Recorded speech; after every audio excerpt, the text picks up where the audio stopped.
Welcome aboard, fellow adventurers. Today we're setting sail on the riverboat Discovery in Fairbanks, Alaska to delve into Alaska's rich heritage. From the traditions of the native people to the legacy of champion sled dogs and the pioneering spirit of bush pilots, we're about to experience it all. Let's embark on this unforgettable journey.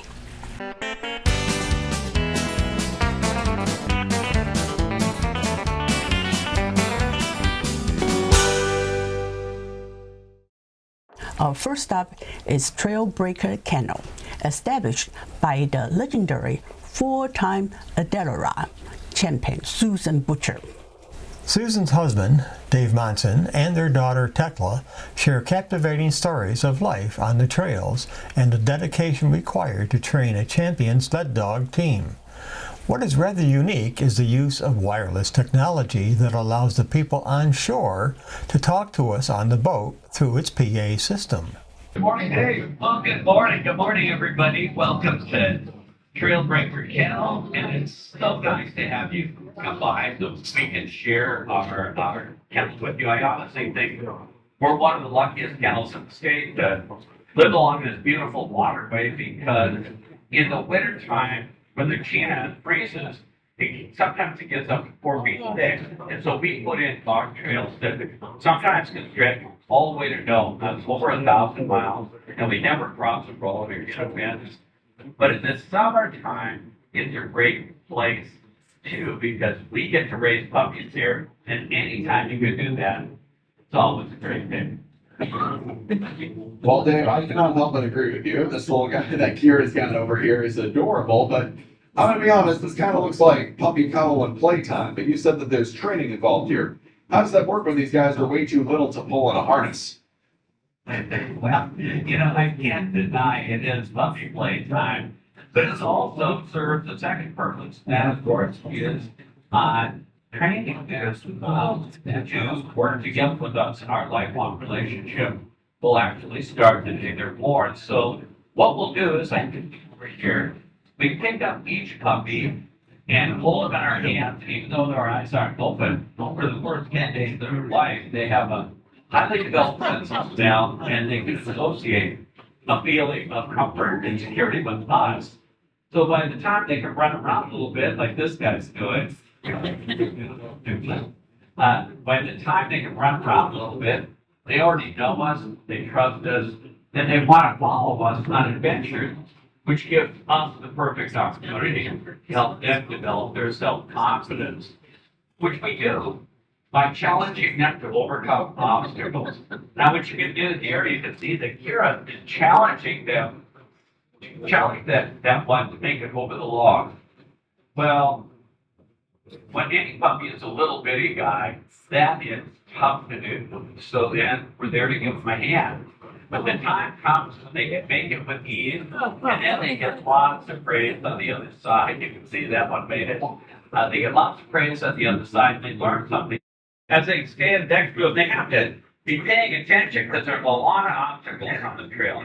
But the final thing is, we have to see the instinct to pull, which is what you're seeing now, and that's that love they have to run as part of the team. But you're seeing, if we had dogs, we had power, so I modified this four-wheeler to accommodate that power. Number one, I removed the engine. There's nothing needed here except dog power. And two, I reinforced the brakes because actually there's a little too much. But finally, because it's such a big thing, we have to keep the safety is such a big thing. We keep them secure until it's time to go. And as you can see, it's time to go. So I'll call you from the trail. Hi. Yeah, this is shame these dogs don't seem more excited about this. All right, get the command, and away they go. I know. Absolutely, into the stock. Another fantastic run for Dave Monson. Well, thank you very much. But these are the guys that deserve the praise because they do the hard work. So after every run, every dog is happy. And then, as you can see, everybody loves to play. Yeah, I guess these guys just want to hop in a gym class and cool off in the shower. This is still pretty warm for them. Absolutely, you know, I don't know, I wouldn't jump in there, but it looks like they'd love it. Yeah, sure. Well, Witnessing a live dog motion demonstration, we feel the excitement and energy that define this iconic Alaskan sport.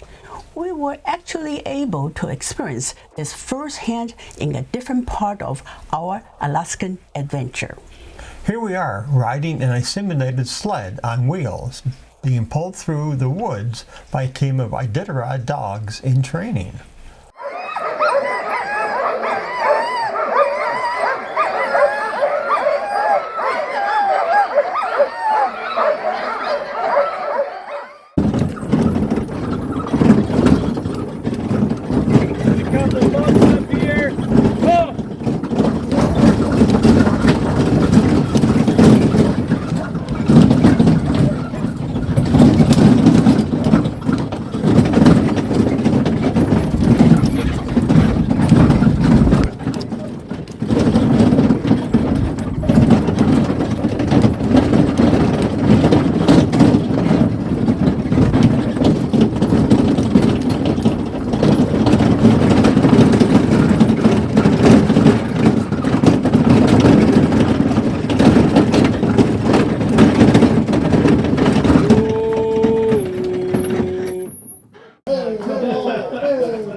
Mia cannot take a photo. Look at them all. Okay, like- Mike, just walk me. Okay. Anybody else want to hold a puppy? I see some hands. We got 9 of them technically, if I can find the bonus ones. Back on the boat, while we were floating downstream, a seaplane came into view. Watch as an Alaskan bush pilot skillfully takes off and lands right next to our boat. The pilot shares tales of village life and explains the crucial role these planes play in connecting remote Alaskan communities. reduce his forward airspeed even though he's descending. Which is nice because you don't always have room to make a nice gradual descent. You can see he's got some tall trees in his way. At this point, he's got the motor almost stumbling in behind us here.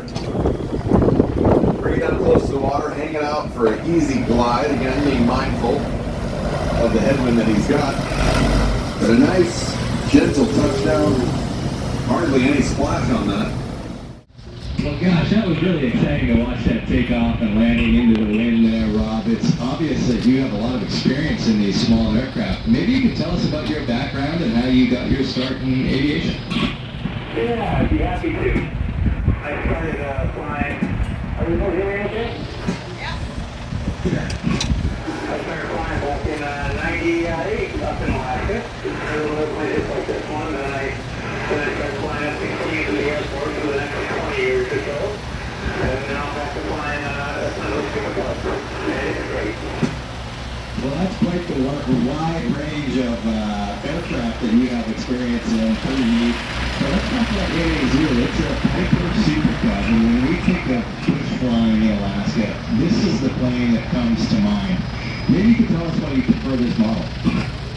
Yeah, we airplanes just do it all really well in Alaska. They're able to go into short places, which mostly when you get up there, for the one to creep their trip, so they go on wheels, they go into small patches of water, and in the wintertime they operate on skis and they heat gas straight. So that's what makes an all-around Alaska airplane, along with just how low, how tough it is, and how easy it is to keep going in the field. Well, they have just an amazing history up here in the north, and when we talk about the Super Cub, these planes are operating off of really 1930s and 40s technology. AA Zulu is a 1953 model.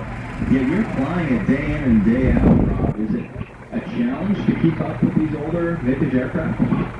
Yeah, that's a great point. It's a challenge. It requires a lot of dedicated maintenance. But luckily, Fairbanks as well as some really great mechanics.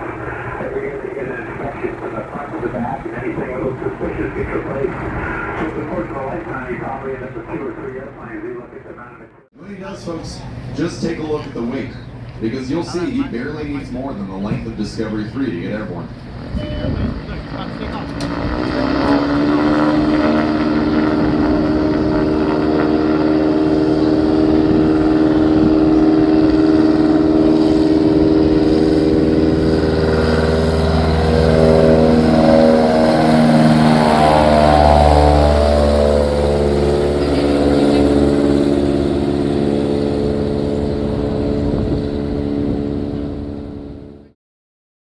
next stop is the Chena Village Living Museum, a remarkable recreation of an Athabascan village.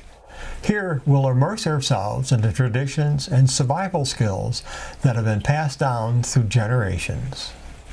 The native people have thrived in Alaska for over 10,000 years. Guides showcase ingenious hunting techniques and the use of cultural resources, highlighting their deep connection to the land. Good morning, everyone. As Skylar said, my name is Delana, but my native name is Brockene, which means happy bird. I'm Koyukon, Athabascan, and Yupik, and my family is from the small village of Calvin, which is located along the Yukon River. All right, now Delana, as we're pulling up here, can you kind of give us the quick tour of Fish Camp itself? Explain the different buildings and structures to us? Yeah, of course. So the fish camp you see here is very similar to what you would see along the Yukon or Chena River throughout the summer months. Each summer, families pack up and move about 30 miles away from their family's village to their family's respective fish camp. And my family's fish camp is 20 miles upriver along the Yukon River. Now the centerpiece to every fish camp is the fish wheel. It is the fish catching machine that allows us to catch enough salmon to provide for our family and dog feeds throughout the winter months. Back on shore is our Canada small tent, and that's where we would stay each summer. Next to it is our air drying rack, and that's where we hang our salmon before it goes into the smokehouse. Now the smokehouse is that large structure you see behind me. It is key to turning the salmon into a fully preserved food source. Now after it's done smoking, we store it in the cache, which is the structure up on stilts. And it's up on stilts to keep the animals from getting into it. And speaking of animals, the boxes you see over there between the tents are where the dogs would stay each summer. And we always bring dogs to fish camp because they act as a natural alarm system. Right, you don't want a bear or a fox sneaking in, taking all of your hard work. And speaking of work, Delana, I can see you've done quite a bit on that salmon in front of you. Can you tell us about that fish and how you've prepared it so far? Yeah, of course. So like I said, this is a chunk salmon, and here in the interior we get 3 types of salmon. A single run of the king and silver, and 2 runs of the chunk. Now since the chunk is the slightly lesser quality salmon, and we get 2 runs of it, we usually reserve the silver. So what I started here is the basic dog food cuts. I've cut off the head, and I separated the 2 fillets from the backbone, and I left it connected at the tail so it can keep on the air dry wrap. Now there's some meat left on this backbone, and since nothing is ever wasted in my culture, we would give this to the dogs here at fish camp. And if this were a head of a higher quality salmon, like the king or silver, we make fish head soup and serve it to our elders because it's considered a delicacy.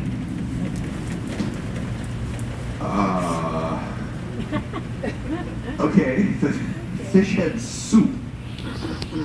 Delana, what does that taste like? I don't know, Skylar. I'm not old enough. Oh, okay, fair enough, I suppose. I guess I'll check back with you here in about 40 years. Now, what is it that you're doing with those fillets right now? So I'm scoring the salmon, which is making diagonal cuts through the flesh down to the skin. And this creates more surface area. So the smoke can go deeper into the salmon, further dehydrating it. Okay, I can see the ones hanging up there, how that opens up almost kind of like a vent to help the smoke get in there. And I will say, folks, this is something that takes a lot of practice. You know, if you cut too deep, you'll slice right through the skin and ruin the fillet, but if not deep enough, then it won't dehydrate fully, it won't preserve the way you need it to.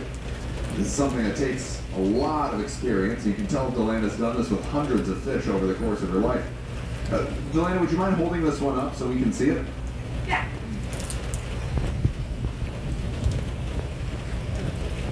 Oh, it's beautiful. Thank you. And now, you mentioned, Delana, it doesn't go straight into the smokehouse from here. Why is that? So we never like to put a wet jerky salmon into the smokehouse because of my mold.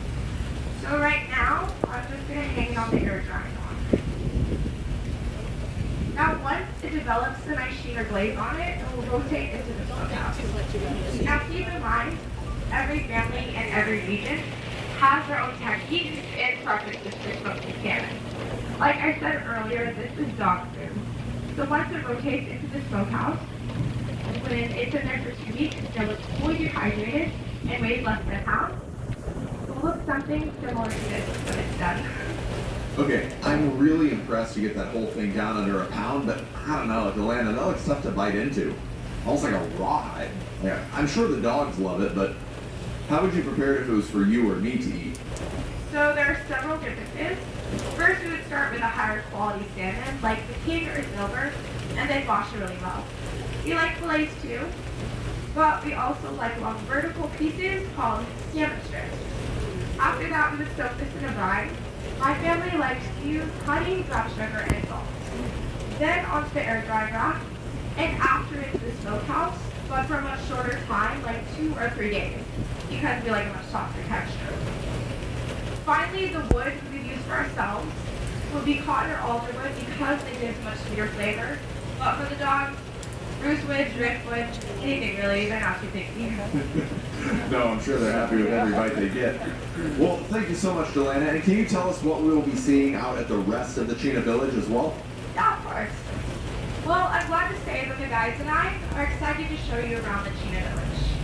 This village is a replica of the original Chena Village that Captain Jim visited while running great. When it became inaccessible by boat and largely ceased to exist, the Bickley family built a living museum you see here. And this village contains 100 old cabins and artifacts that were relocated from the original Chena Village. All the cabins are built by hand, by native craftspeople, using the same traditional tools and methods, like the post office you see over here. You can't actually mail anything, but you can get your grant book personalized after the tour today. All right, and Delana, you mentioned a tour. When we come on shore, do we just follow you? Do we get to explore off on our own? What should we be doing? A bit of both. So when you come on shore, we're going to divide you into groups and take you around to 3 stops. One of those stops will be the cabin with the moose. And don't worry if that isn't your first stop. Everyone gets to see everything here at the village. You'll see the reindeer again. We'll teach you how the ancient Athabascans survived this climate and how the nomadic people transitioned into permanent cabins and village life. The tour will be about 25 minutes long, and you also have afterwards to explore the village on your own. The only thing we ask is please respect the road boundaries for your safety and the protection of our artifacts. If you have any questions, I'll be right over there at Fish Camp after the tour, and there'll be guides around as well. We'll in my native language, Anamasi. Thank you, and welcome to the Chena Village, everyone.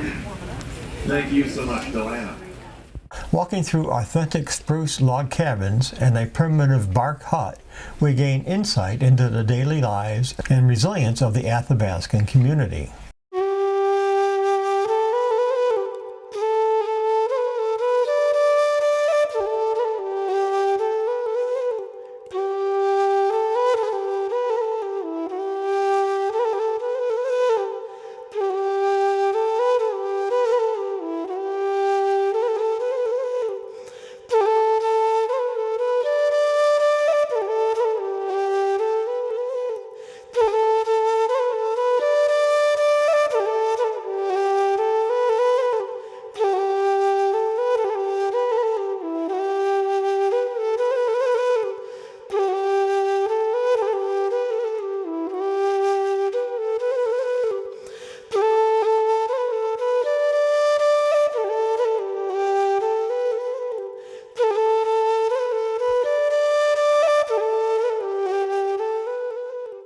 Back on shore, we explore Steamboat Landing, home to the Discovery Trading Post.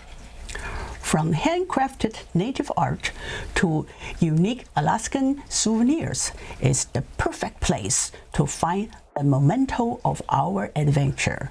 And speaking of adventure, there is actually a room here that is kept at 40 degrees below zero that you can go into to experience it yourself.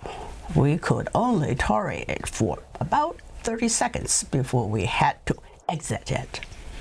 We are treated to a minus beef stew, rustic roasted vegetables, kale, apple pecan salad, and sourdough rolls. And for dessert, a delicious German chocolate brownie. It's a delicious way to refuel and reflect on our day's adventures. Did you know the Binkley family's steamboating tradition spans over a century? It all began in 1898 with Charles M. Binkley, who built and operated boats on the Yukon River.